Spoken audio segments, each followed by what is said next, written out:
इस लेक्चर के अंदर हम अपनी नई वेबसाइट स्टार्ट करेंगे। वेबसाइट स्टार्ट करने के लिए मैंने एक नया फ़ोल्डर बनाया है और उसको फ़ोल्डर को क्रिएट किया हमने, उसका नाम मैंने दिया है सेकंड वेबसाइट के नाम से। अब आप देख सकते हैं सेकंड के बाद स्पेस देनी थी मैंने, तो स्पेस की बजाय मैंने हाइफ़न डाला है। तो ये मैंने आपको स्टार्ट में ये चीज़ें बता दी हुई हैं। इसके अंदर उसी तरह से मैंने CSS का फ़ोल्डर बनाया है, उसके अंदर CSS की फाइल्स हैं, क्रिएट की हुई हैं मैंने। मैं आपको बताऊँगा कि कैसे किस लिए क्रिएट की मैंने।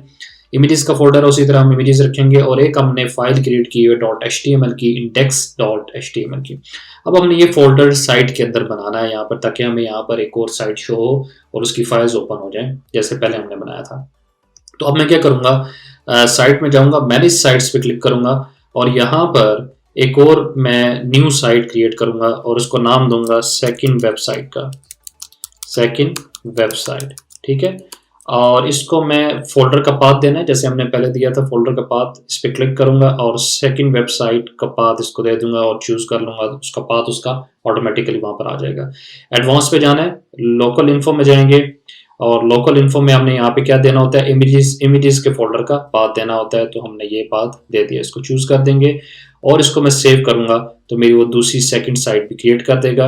हम डन करेंगे तो वो साइट हमारी यहाँ पर शो होने शुरू हो जाएगी। अब हमारे पास यहाँ पर दो साइट्स हैं। अब एट अ टाइम यहाँ पर उसने एक साइट जो हमने न्यू क्रिएट की वो शो कर रहा है।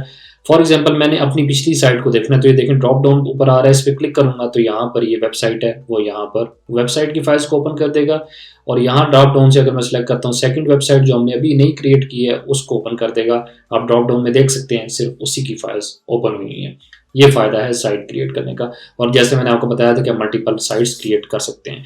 अब इंडेक्स की इधर डबल क्लिक करके मैं index.html की फाइल ओपन कर लेता हूँ। उसी तरह से HTML का कोड है, लैंग्वेज इंग्लिश है और मेटा टैग है, UTF-8 बता चुका हूँ। टाइटल लिंक हमने किया हुआ है CSS reset.css। ये CSS की फाइल मैंने क्यों बनाई है, ये मैंने क्रिएट करके रखी है, डिस्क्रिप्शन में आपको दे दूंगा। ये मैंने क्रिएट इसलिए की है कि हमारे जितने भी टैग्स हैं, मैं ये चाहता हूँ कि हमने, क्योंकि बिल्कुल स्टार्ट से स्टार्ट करना है वेबसाइट को डिज़ाइन करना, तो मैं चाहता हूँ कि सारे टैग्स, हमने पहले देखा था कि हेडिंग का जो टैग था उसकी HTML के अंदर अपनी ऑलरेडी CSS बनी होती थी, ऑटोमेटिकली उसका फ़ॉन्ट साइज भी क्रिएट कर देता था और उसका बोल्ड भी कर देता था, उसके मार्जिन भी क्रिएट कर देता था। मगर मैं अब ये चाहता हूँ कि ऐसा कुछ भी ना हो, सब कुछ एक जैसा लिखा हुआ है और उसके अंदर मैं खुद से अपनी CSS क्रिएट करूँ। फॉर एग्जांपल मैं आपको मेरी बात शायद समझ ना आई हो, मैं इसको ख़त्म करके देखता हूँ। यहाँ से मैंने डिलीट कर दिया इसको, मैंने इस CSS reset को डिलीट कर दिया है और मैं अब यहाँ पे लिखता हूँ H1 का टैग, H1 टैग है और इसके अंदर हेडिंग 1 लिखता हूँ मैं, हेडिंग 1। सही है।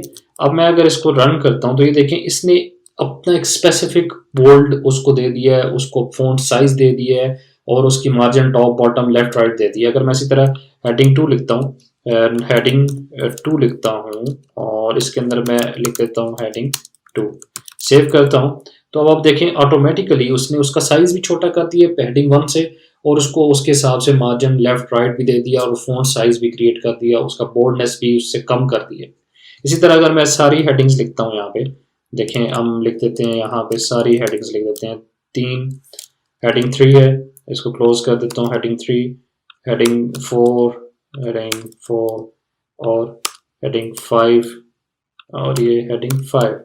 ठीक है, अब आप देखें कि हेडिंग 6 तक और छोटा हो जाएगा। देखिए उसने ऑटोमेटिकली, क्योंकि ये CSS HTML के अंदर इसकी ऑलरेडी क्रिएट हुई है, बाय डिफॉल्ट क्रिएट हुई है।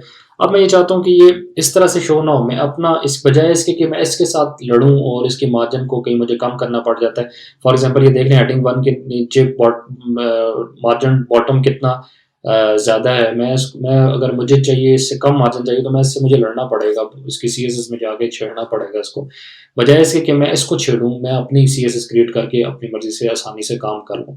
तो मैं ये चाहता हूँ कि ये सब एक जैसे हो जाए, इनको कोई बाय डिफ़ॉल्ट जो CSS मिली हुई है HTML की तरफ से वो डिलीट हो जाए।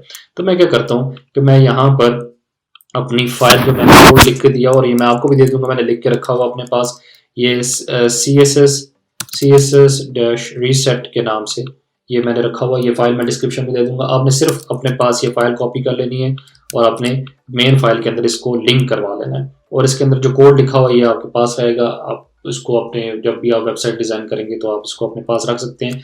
और अब आप देखें कि एक सोर्स कोड में जाएँ, कोई डिज़ाइन, कोई पैडिंग, कोई मार्जिन नहीं है, सारा कुछ एक जैसा हो गया है। उस सीएसएस के अंदर मैंने सारे जो टैग्स हैं उन सबको देखें, एचटीएमएल, बॉडी, डिव, उन सबको मार्जिन 0, पैडिंग 0, बॉर्डर 0, सब कुछ 0 कर दिया हुआ है, ताकि हम सब कुछ बिल्कुल स्टार्ट से खुद क्रिएट करें, खुद सीएसएस लिखें। आपने बस ये इंक्लूड कर देनी, बाकी सीएसएस हम स्टाइल डॉट सीएसएस के अंदर लिखेंगे, ये हम करेंगे, आप देखेंगे कि साथ साथ जब चलेगा। आज के लेक्चर में इतना ही, मिलते हैं आपसे नेक्स्ट लेक्चर में, तब तक के लिए आपसे इजाज़त चाहूँगा। Thank you so much.